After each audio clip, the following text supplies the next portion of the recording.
Alors bonjour et bienvenue dans l'espace Temps Doré.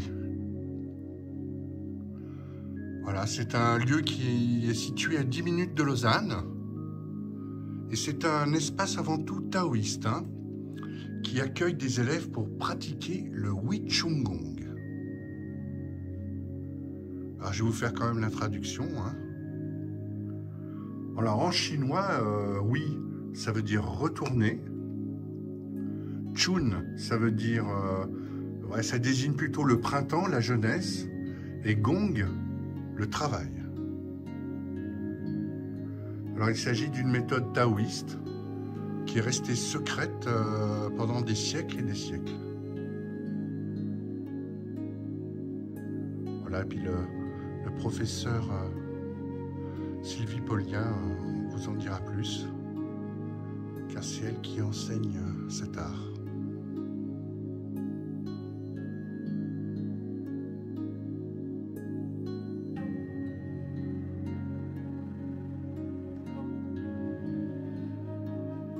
En tout cas, on peut découvrir un bel espace de travail.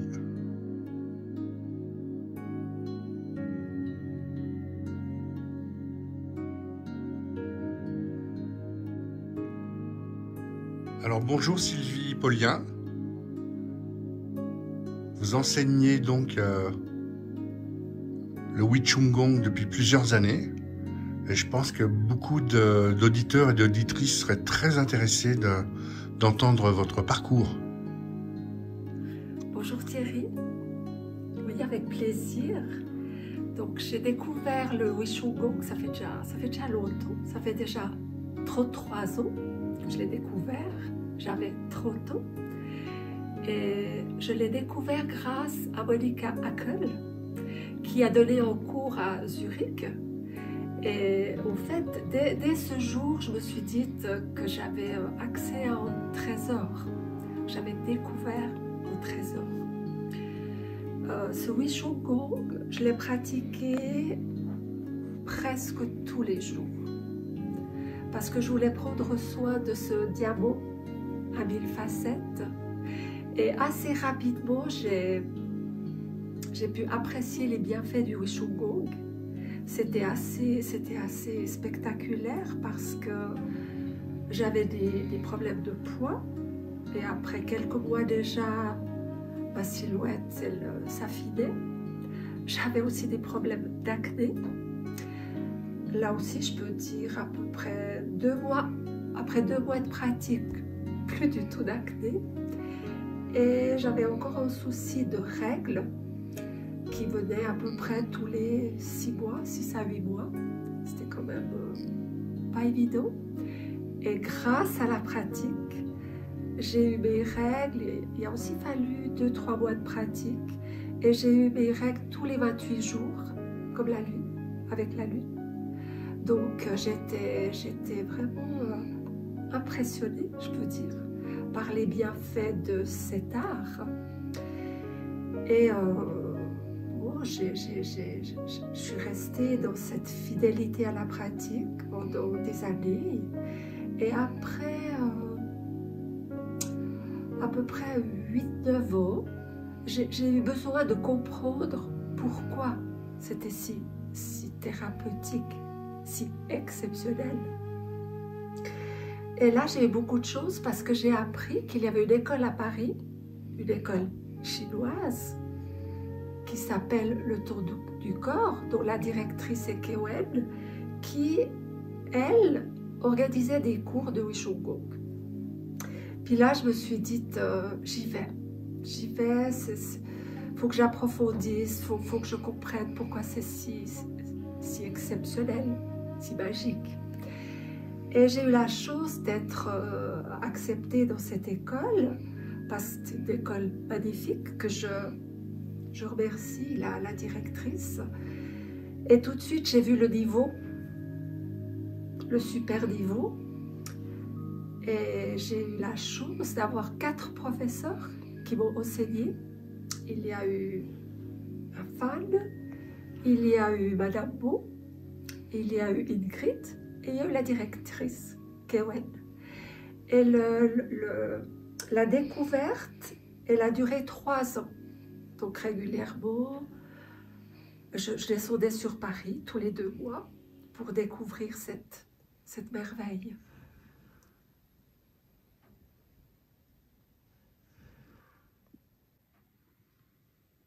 Oui, alors les mouvements de Wishung Gong, ils sont gracieux, ils sont doux, ils sont lents, subtils, ils sont très beaux. Et j'insiste sur le fait que cette très belle pratique, elle est ouverte à tout le monde.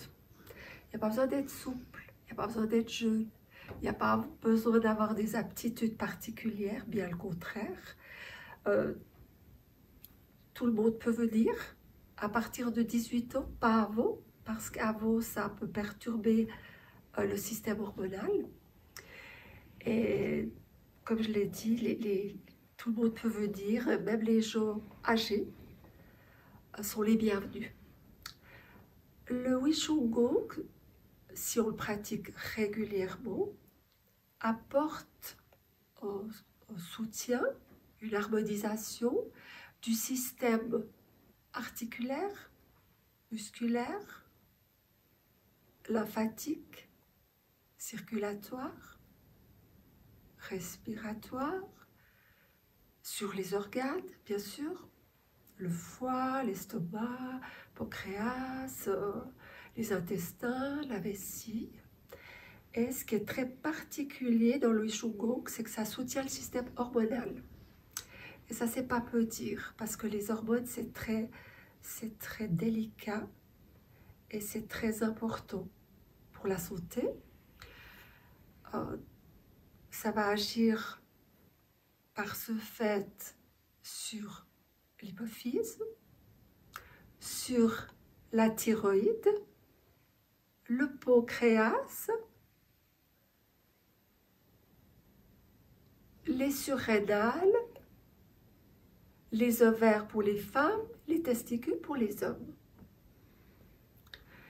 Et c'est vraiment pas peu dire, parce que moi j'ai eu la chance, comme je l'ai dit tout à l'heure, de pouvoir apprécier que mes règles sont redevenues régulières après 2 mois. Et rien avant a pu m'apporter cette aide si précieuse. Enfin, c'était carrément... j'avais plus aucun problème après de pas avoir, j'avais aucune douleur de règles, elles étaient toujours régulières. Et ça, c'est... qu'on se le dise, quoi, haut et fort.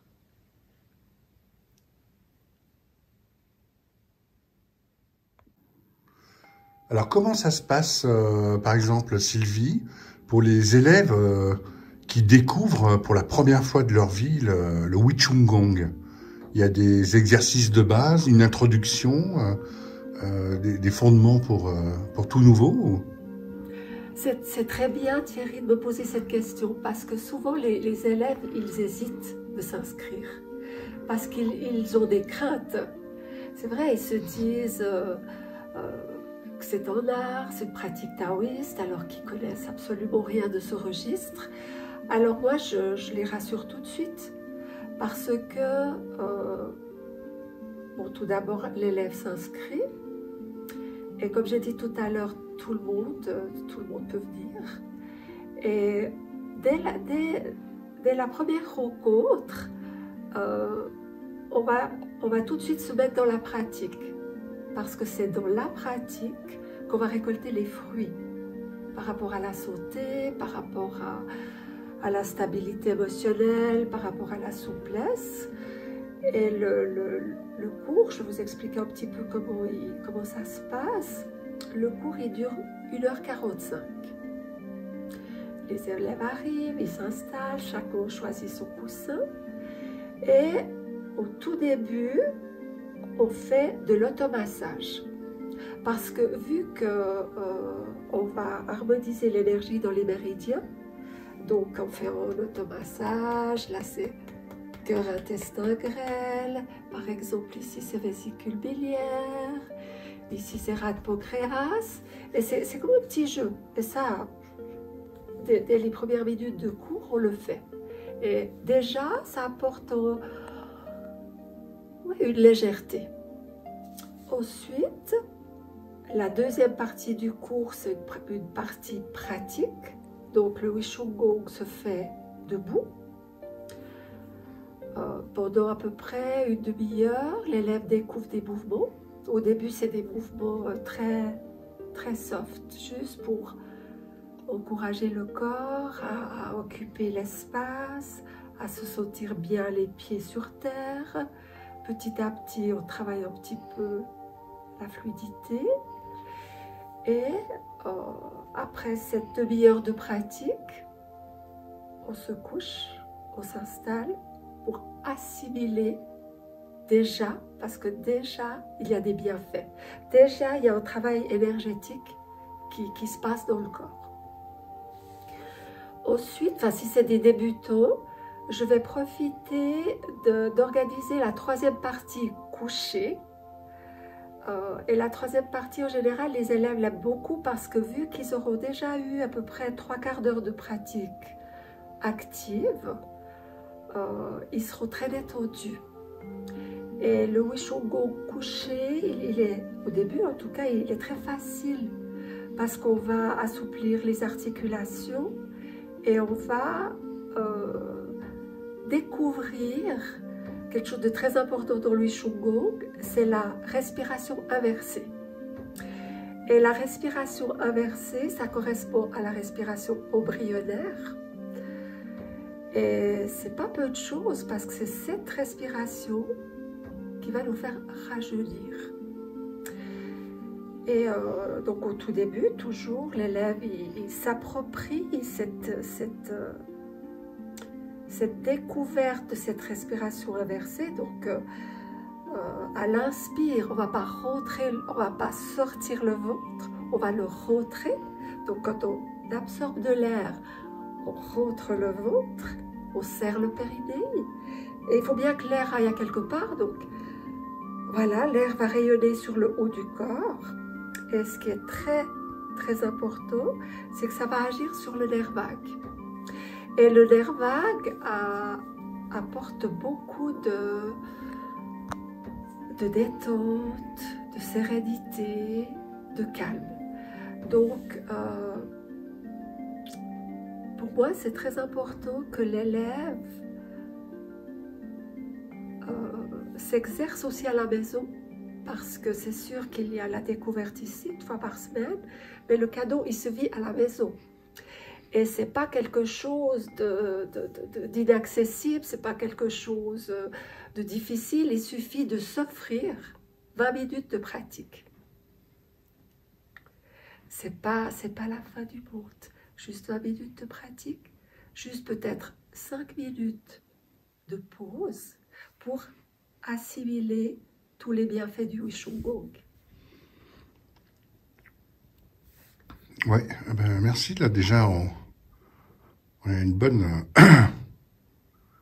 ligne de conduite, quoi. Donc pour reprendre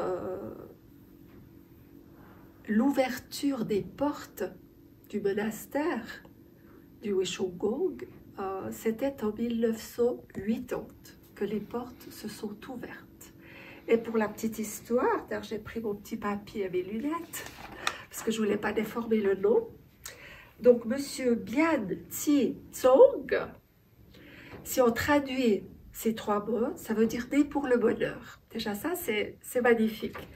Alors, Monsieur Bian Thi Tsong, il allait livrer le journal aux moines tous les jours. Et voilà, le temps a passé et les moines ont vu toutes ces belles vertus. Et ils lui ont proposé de lui enseigner le Wishung Gong. Ce qui est formidable. Et à partir de ce moment, justement, les portes du monastère se sont ouvertes. Et je le répète, le nom, Monsieur Bian Thi Tsong, a fait rayonner le Wishung Gong. Donc lui, c'est le 19e héritier de la méthode. Et donc il a eu la chance de pratiquer dans ce monastère qui se trouvait dans les montagnes de Huashan. Et moi, j'ai découvert le Huishougong en 1990, donc déjà 10 ans après. Et tout à l'heure, je vais peut-être vous montrer voilà, les règles d'or du Huishougong. Ben écoutez, je crois qu'on se réjouit tous de vraiment découvrir et de vous voir nous montrer quelques formes et mouvements. Ouais, vraiment. Voilà Thierry, alors imaginons que tu es mon élève et puis je t'explique un petit peu les bases. Ce qu'il faut savoir dans le Huishougong, c'est qu'on est toujours dans des mouvements en spirale. Il y a le mouvement des mains, des épaules, de la taille, de la colonne vertébrale. C'est fluide, c'est gracieux. Comme j'ai dit avant, c'est long. Ce qui est très très important, c'est pour beaucoup d'exercices de serrer le haut des cuisses. Parce qu'en serrant le haut des cuisses, j'active 3 méridiens importants. Rein, foie, rate, pancréas. Comme j'ai dit tout à l'heure, il y a la respiration inversée qui fait qu'on part dans le rajeunissement du corps. Quand on fait la respiration inversée, on détend le bas du dos, on s'assied dans l'air et on nourrit le Big Ben. Assez souvent dans l'exercice, on va aussi agir sur le merveilleux vaisseau conception. Le merveilleux vaisseau conception, c'est comme une grande rivière qui part de la bouche jusqu'aux organes génitaux. Et le merveilleux vaisseau gouverneur, il part de juste sous le nez, il traverse le dos et il finit au périnée. Tout au long des exercices, en fait, il y a un balancement entre le yin et le yang. C'est-à-dire qu'il y a le yang, c'est-à-dire on est dans un mouvement actif, on étire les méridiens et après on détend. Et c'est là aussi qu'il y a tout le précieux du Huishougong, parce que c'est ce que je dis toujours aux élèves. Déjà, il ne faut pas être dans la volonté, il ne faut pas être dans le travail, il ne faut pas être dans la perfection. Il faut plutôt être dans quelque chose de « ok, je le fais de mon mieux, mais je n'ai pas besoin d'être parfait ». Parce que si on veut être parfait, on bloque le chi. Donc ça, et les bienfaits du Huishougong, ce n'est pas toujours le meilleur élève qui a le plus de bienfaits. C'est celui qui va dans la méthode petit à petit, voilà, qui découvre et qui répète encore et encore. Et voilà, ça c'est aussi un des socles du Huishougong, être détendu, pas de volonté de perfection. Et comme je disais tout à l'heure, c'est-à-dire qu'il retrouve une harmonie en fait naturelle qui est déjà en lui, oui, mais par une voie qui n'est pas intellectuelle, quoi. Oui, c'est vrai qu'on va dans ça, on arrive à ça, ouais. Mais tout simplement parce que, je sais pas, imaginons que l'élève, ben voilà, qui veut faire le grand oiseau. Et en découvrant le grand oiseau, il se dit, oulala, qu'est-ce qu'elle fait, je ne sais déjà plus, je m'inquiète de faire faux. Il ne faut pas que l'élève s'inquiète, déjà, parce que je suis là. Et puis, on retourne toujours dans le mouvement, on va dans la profondeur, on développe. Donc, l'idéal, c'est vraiment que l'élève se dise, j'y vais cool, à mon rythme, et c'est là que ça lui fera plus de bien. Parce que, comme je disais tout à l'heure, quand je fais le grand oiseau, déjà, je pense que je suis un grand oiseau. J'imagine encore plus grand, encore plus beau, encore plus puissant, coloré. Je vole.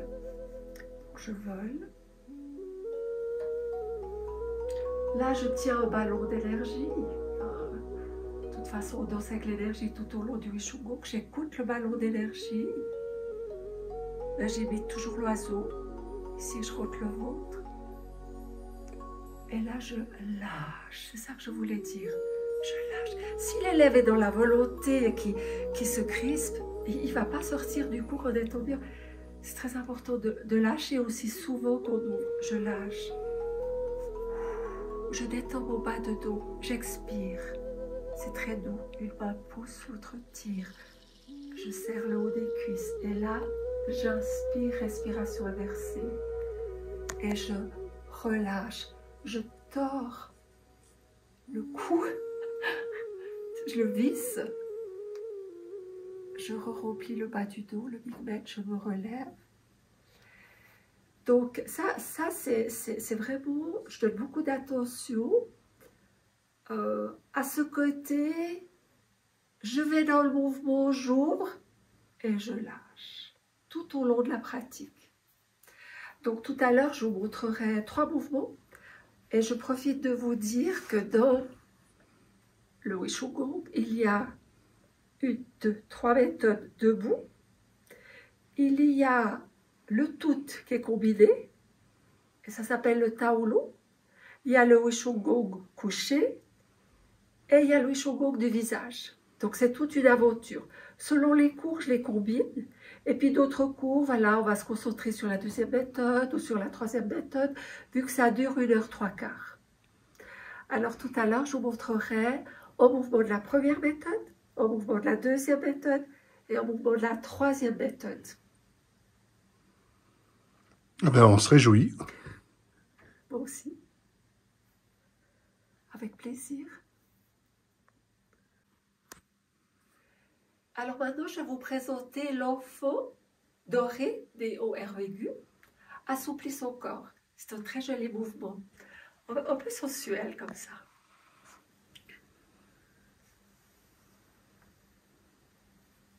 Vous voyez, je lâche. Je tire l'énergie de la terre. Je serre l'autre jambe, respiration inversée. Et je lâche. À nouveau, je retire. Je vais activer le méridien du foie. Et je lâche. Je vais me tourner pour que vous voyez bien aussi l'arrière. Je me détends. Je monte l'épaule, je tire l'épaule, il y a des méridiens importants. Je masse le bas du dos, je me relaxe, je fonds dans la terre.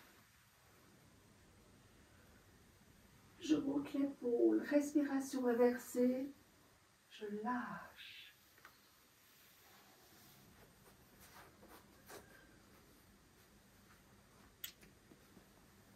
Le visage, je le garde face à moi. Pour bien tordre la colonne vertébrale, je lâche. Et c'est un jeu, parce que c'est l'enfant sacré. Donc s'il est tout très détendu. Et puis quand je l'ai fait plusieurs fois, je lâche.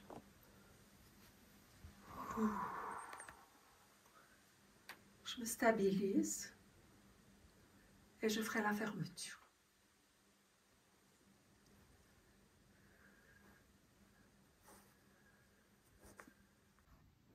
Je vais pratiquer le cerf. Je rapproche la jambe gauche, pointe du pied gauche, pointe du pied droite. Je me rassemble.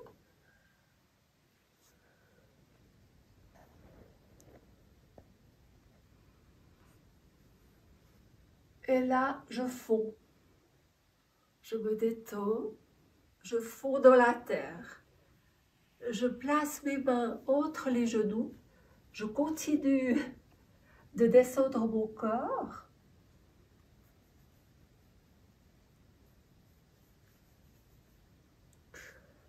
Et je me rapproche du sol.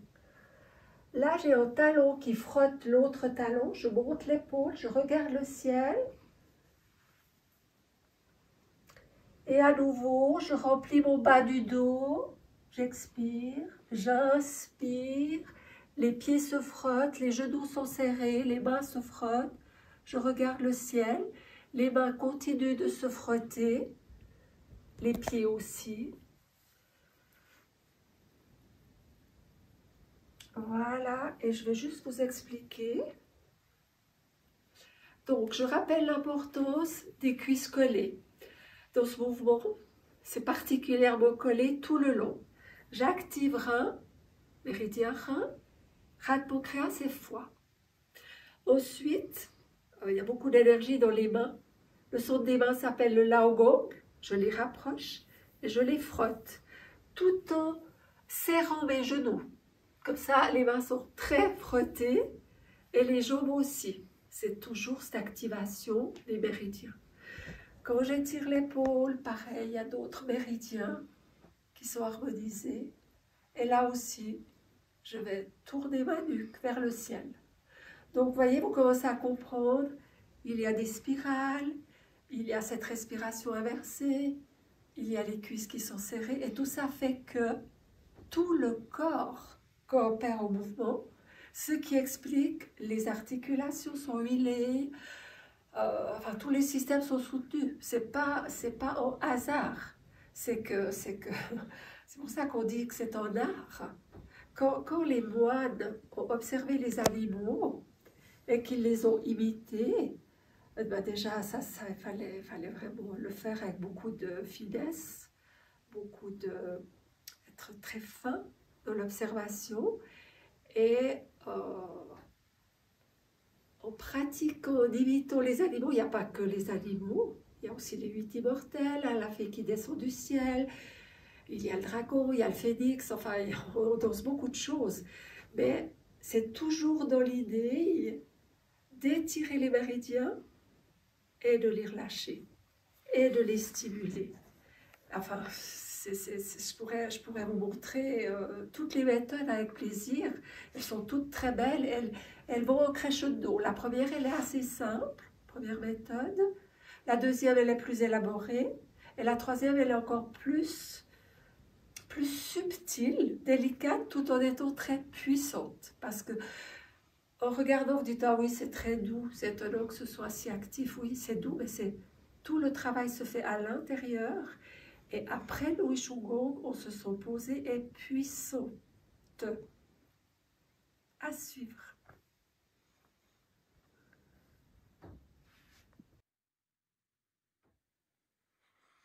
Alors voilà, et pour conclure la troisième méthode, tu vas nous présenter. Je vais vous présenter Baku, cueille la pêche. Maku. Baku, M-A-K-U. Baku, cueille la pêche. Et Maku, ça veut dire? C'est en immortel. Là, on est dans les hautes sphères de la troisième méthode, dans quelque chose de plus poétique, de plus subtil, avec beaucoup de symboles, beaucoup de poésie aussi. Maku. Baku.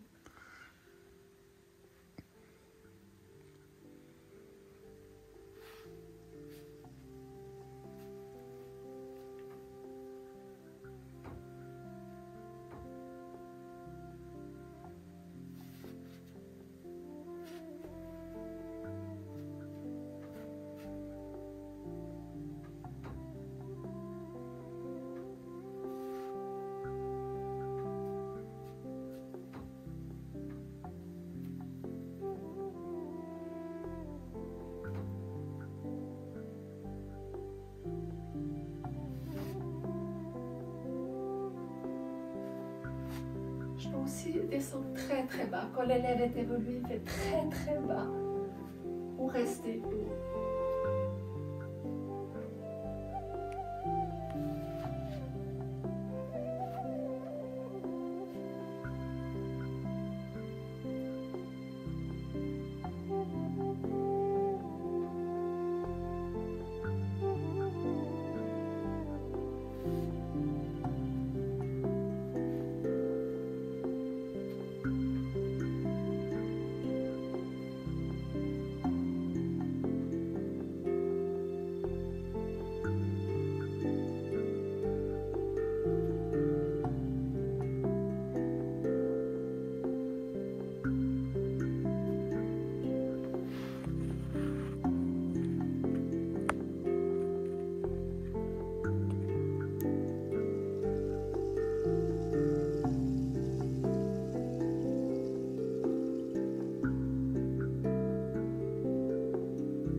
Ben, merci beaucoup de vraiment nous avoir présenté cet art et on se réjouit de découvrir aussi par la suite le Gwendoline. Le Gweline. G-U-O-L-I-N. Voilà, qui est aussi un art peu connu. On est aussi dans le taoïsme. Ouais. Mais on est sur la superoxygénation du corps. D'accord, ben alors c'est encore tout un chapitre. Hein. Oui. Ben, merci infiniment et à tout bientôt.